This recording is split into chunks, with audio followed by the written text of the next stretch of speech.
Odd But True presents the 10 most disgusting things you're eating every day. Number 1. Bugs. Lots of bugs. Entomophagy is the practice of eating insects. Sounds tasty, right? Around 1,000 species of bug are eaten in 80% of the world's nations, including their eggs, larvae and pupae. Even though the developed world considers it repulsive, insects are predicted to be one of the world's most important sources of food in the coming century. When I was a kid, I imagined a future with triple chocolate ecstasy bacon. Instead, we're getting a stew made from kale and scorpions.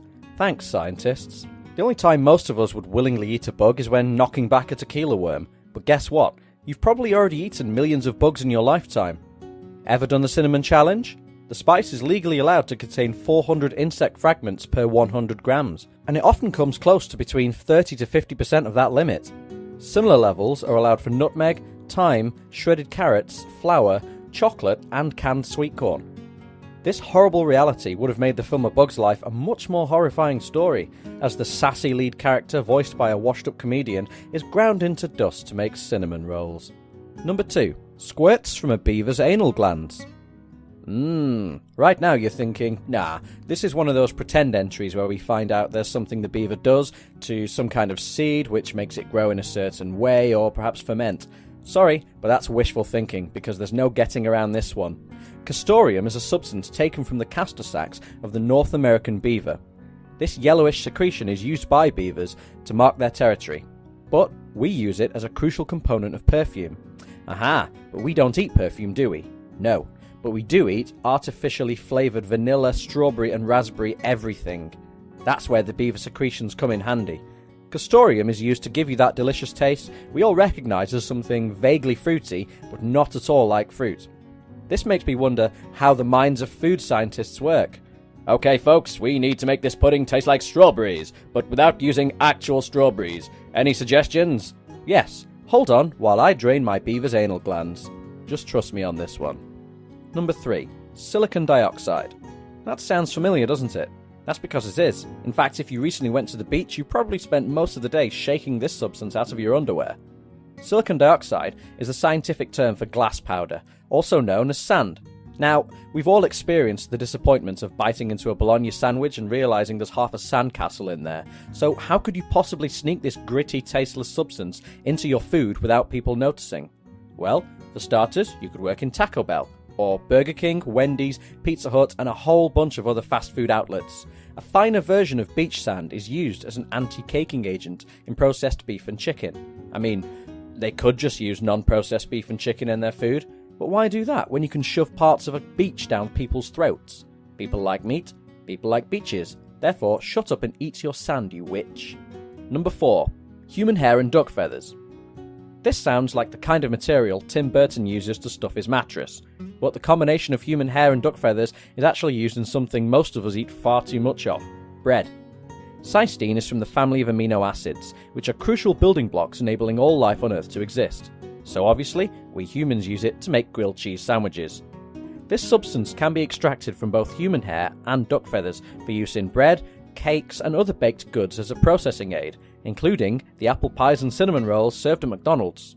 Wow, so you mean I can enjoy crushed up bugs and duck feather goo in one bite? Thanks, Ronald.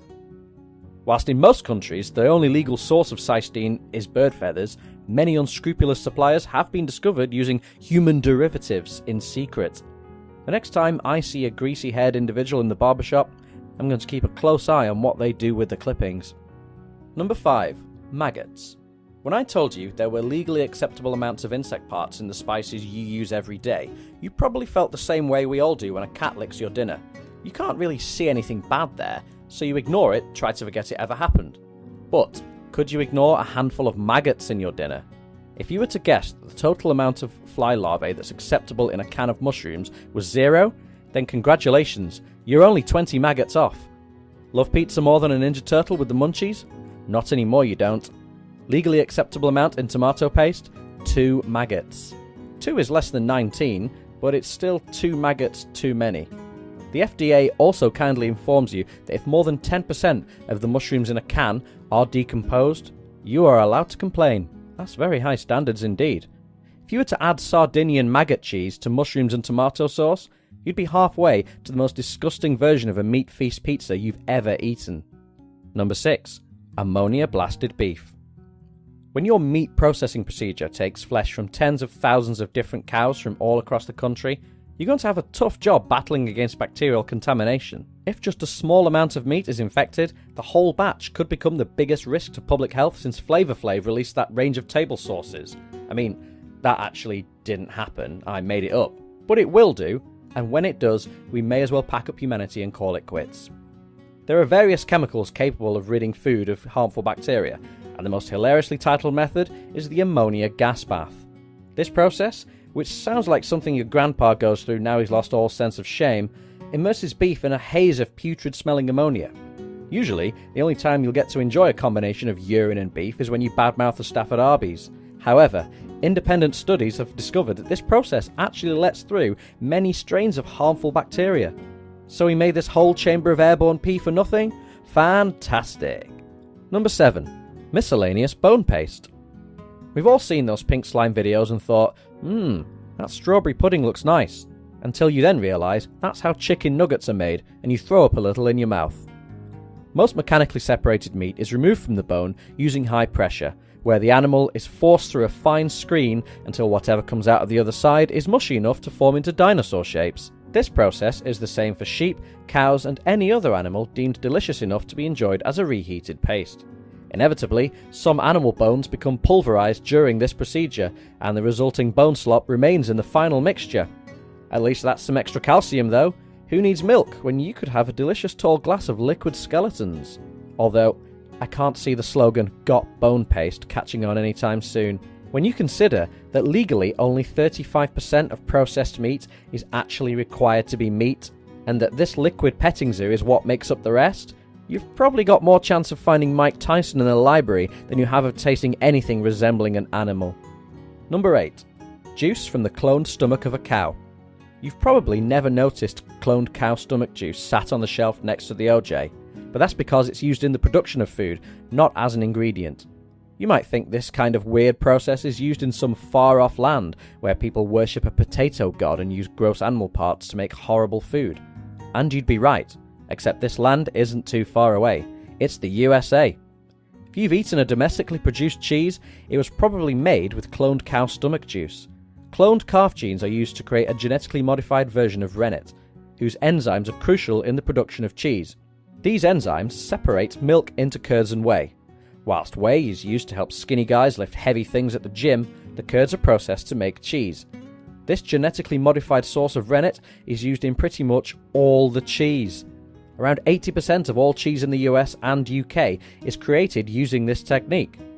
Except Kraft singles, which are formed by the devil urinating on bathroom tiles in the fiery pits of hell. Number 9. Milky sex hormones. Sorry cow fans, but we're back on your case again. Modern cattle now produce roughly twice as much milk as they did half a century ago. How did we manage this magical increase? Do we feed them more? Are we pressuring cows into growing bigger, more fulsome bosoms like those sexy cows in all the celebrity cow magazines? No, we just pump them full of sex hormones and let them run wild, which is a similar process used by the producers of Jersey Shore. Peptide hormones are created naturally by the cow's pituitary glands, and DNA experts have been able to replicate the substance successfully. So we could be using our world's greatest minds to bring dinosaurs back from the dead, but instead we're messing with giant cow boobies. What jerks. Overuse of this hormone has been linked to several kinds of cancer, none of which are delicious, and has subsequently been banned in Europe, Canada, Japan, Argentina, New Zealand, Israel and Australia. But not the good old US of A, because Uncle Sam sure loves curvy hot cows and his carcinogenic sex hormone milk. Yum yum. And finally, number 10. Sheep grease. You're on a hot date. Suddenly you realise your breath smells. Naughty naughty, someone's been chowing down on too much beaver squirt and bone paste, haven't you? So, to disguise the stench, you chew the foul smells away with a stick of gum. Problem solved. Well, guess what? You've just been enjoying the delicate texture of slimy old sheep oil. The natural substances used to make gum are quite tough, so we add lanolin to soften them enough to chew easily. Lanolin is secreted from the sebaceous glands of wool-bearing animals, acting as a greasy barrier to protect their woolen coats from water. Is anyone else wondering why we humans seem to have sampled every kind of secretion from every kind of animal on the planet? Are we a curious race of perverts or what? Anyway, now you know this, maybe on your next date you'll avoid chewing gum and just use a scented lip balm to make your mouth extra kissable. Except that's got a whole bunch of sheep grease in there too. I'm never kissing anything or anyone ever again.